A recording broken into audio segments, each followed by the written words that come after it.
Hiya, I'm Jasper, and welcome to Ready Review for Spenser Confidential.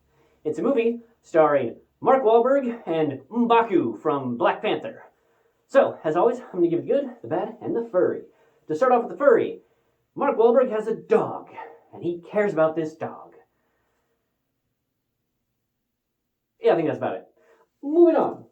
So, this is a movie about Mark Wahlberg plays and you get this in the opening scroll credits, opening narration, whatever scene.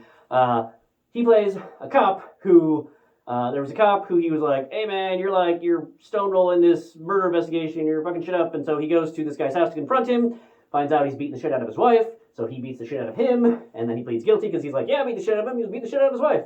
So he pleads guilty, goes to prison for 5 years, and we meet up with him as he's getting out of prison. And based on the characters, I think this is set in Boston. So, yeah, it's set in Boston, and he's got other plans, whatever, but then he just gets sucked into this murder investigation that happens, like a murder that happens just as he's getting out. He kind of gets sucked into that investigation because, again, he plays a guy who's willing to beat the shit out of another cop for beating his wife, and then also was going to confront that guy about doing shitty murder investigations. So, of course, this is the type of guy that's going to get involved in another type of shitty murder investigation that's clearly trying to cover things up or whatever. And M'Baku plays his roommate, because Mark Wahlberg's living with his dad, and for whatever reason, M'Baku, or his dad? Maybe it's just a weird parole officer. I don't know. I'm going to call him his dad.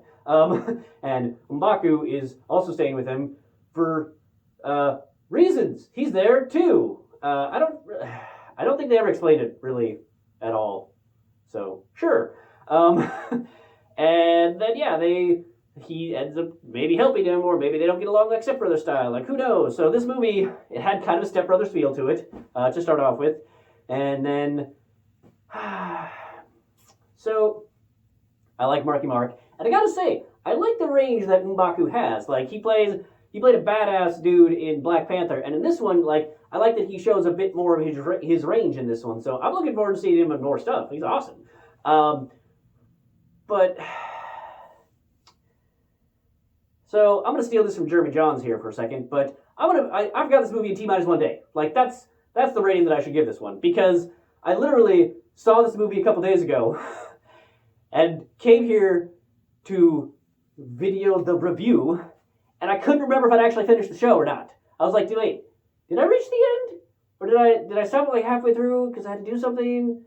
And I had to go look to remind myself how this movie ended. Yes, I did finish it.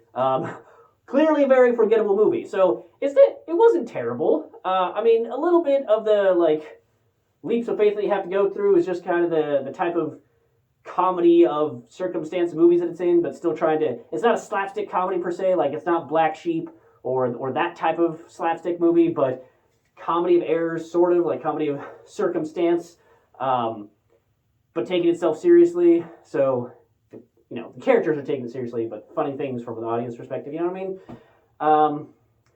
Yeah, I just found it very forgettable. It's not bad, it just, I don't care. Oh, okay, yeah, that happened. Oh, that's kind of funny. Okay, cool. So he's trying to fix things that way, but So yeah, T-1 day, and it's already been a day, so I've already forgotten about it. So I guess have this on in the background if you want something to have on in the background. It's not a total shit movie. It's not. It's fine. It accomplishes its goal. It's just not great or memorable. So yeah, that's all I have for this one. Thanks for coming. Thanks for watching. See you at the next one. Bye.